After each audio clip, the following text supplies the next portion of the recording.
Let's go now to New Zealand and catch up with the Deputy Prime Minister and Foreign Minister, Winston Peters. Thanks very much for joining us, Winston.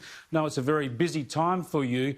A bold move by New Zealand today to suspend your extradition treaty with Hong Kong, obviously in direct reaction to those security laws, Beijing imposing its security laws on Hong Kong.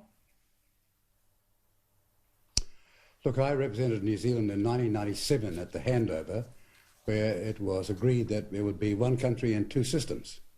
And that's pertained until recently, and where the security law changed by Beijing has meant that we've got to review this arrangement we had with Hong Kong, and that's the decision we've made. And we've said that if they were to go back to honour the one country, two systems pledge that they made in 1997, then we would review our position. Yeah, they're clearly breaching that, and other countries are saying the same, including Australia, but it shows how powerless the international community is, doesn't it? Because Beijing doesn't seem to give a hoot. Well, that's now, but you've got a future, and it depends upon how much the international community makes it very clear what they find acceptable and that which they do not find acceptable.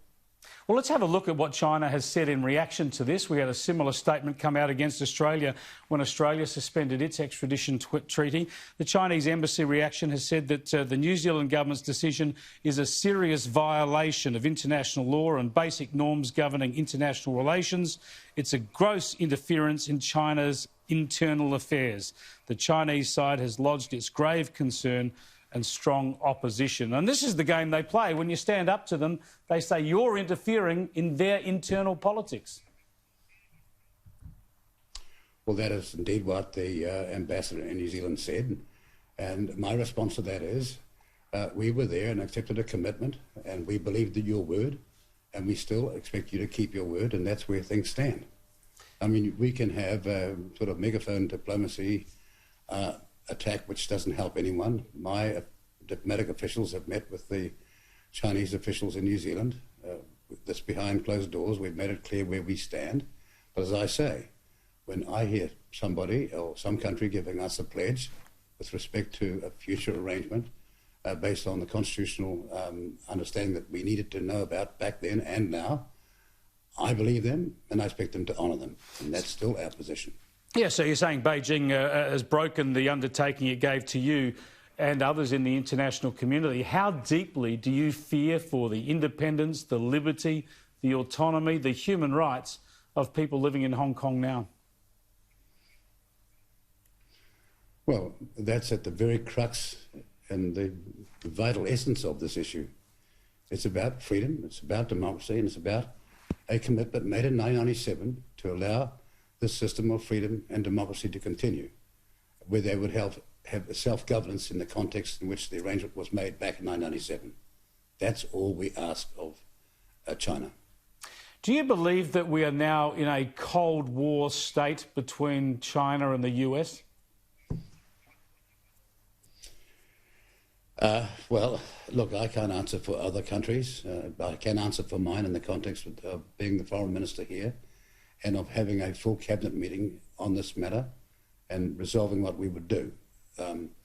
Other countries may have other arrangements, and whether it's as severe as a Cold War in that context, I don't know, but I do understand that there is a world watching all of us.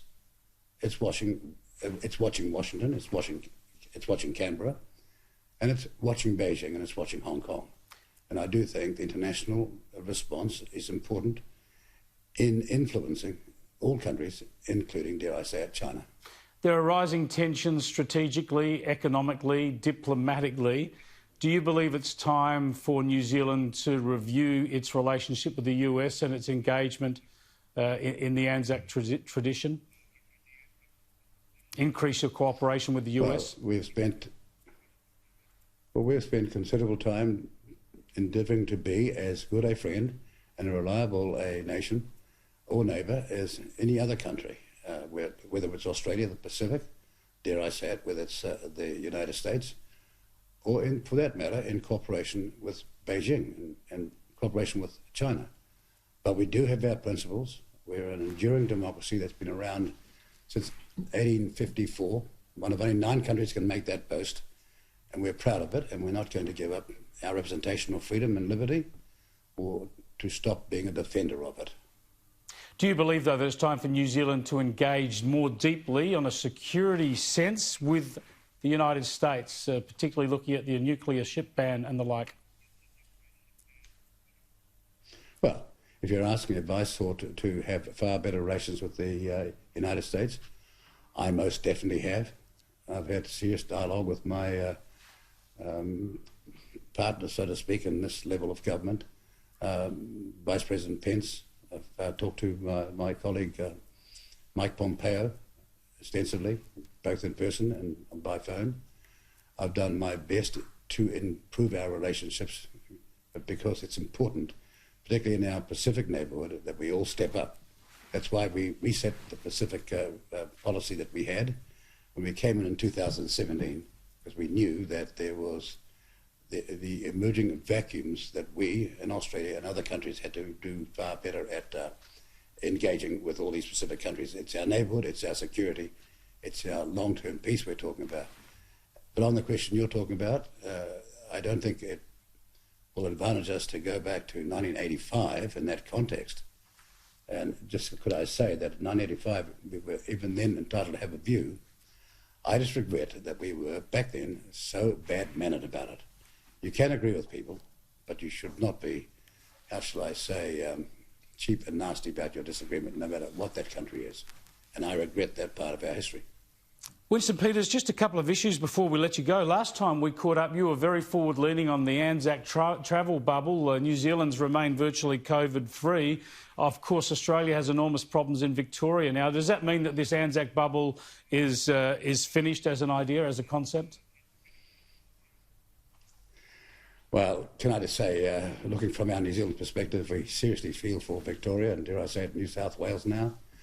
I've had conversations in person with Premier Gutwein from Tasmania. I've said to him, look, we're set to go as we were in the 1990s, flying between our countries and our state, your state of Tasmania. I believe that we had the possibility of opening up with some states in Australia.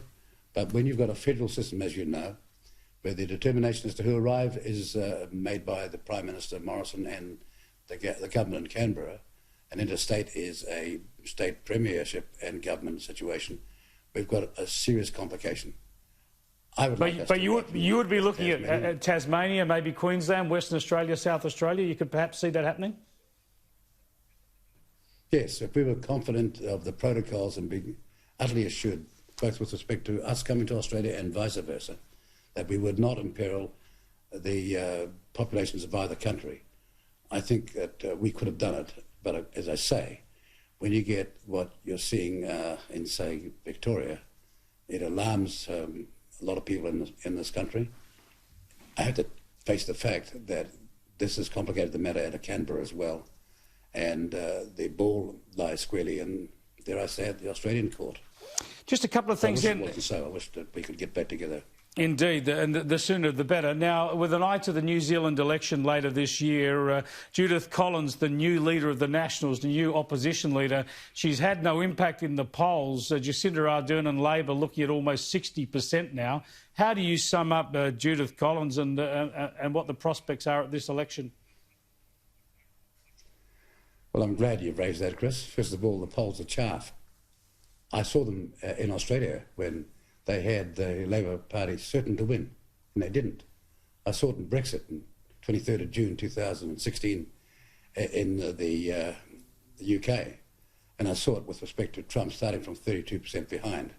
I wish these pollsters would get a grip around the fact that polling has become much more difficult and that their science is no longer a science and that they've got it hopelessly wrong.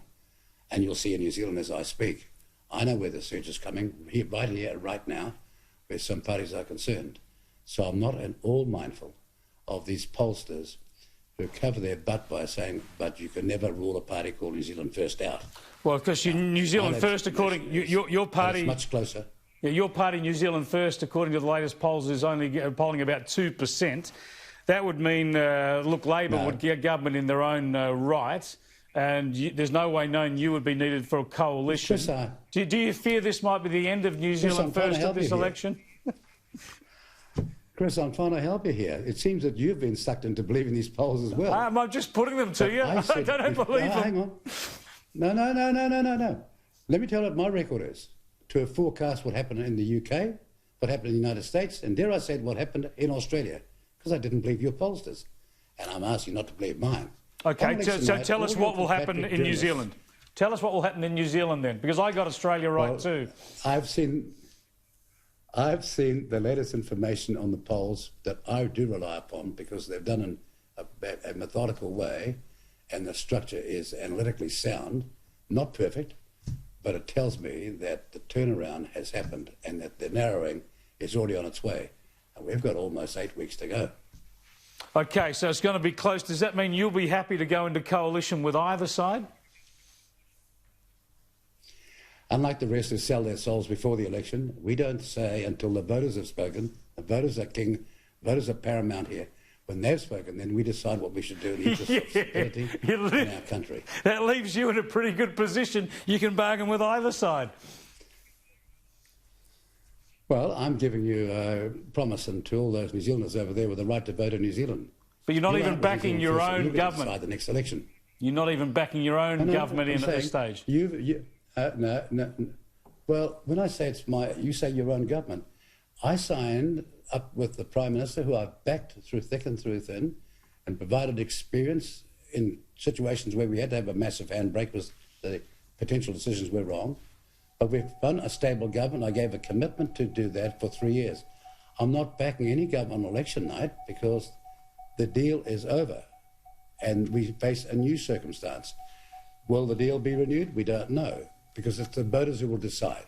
So, indeed, I get the lexicon right, and I'm saying to all those people over there who are from New Zealand who are going to vote back in New Zealand, you vote for New Zealand first, and you get to decide the next election. How's that for a promise? That's a good deal. Thanks for joining us, Winston Peters. I appreciate it. You're welcome. Thank you very much. The Deputy Prime Minister and Foreign Minister of New Zealand, Winston Peters, spruiking for votes here in Australia, saying vote New Zealand first and he'll get to decide who governs. The polls, he might knock them, but the latest polls do show that Labor would be on track to govern easily in their own right. But there is a long way to go, and it's a pretty tumultuous year.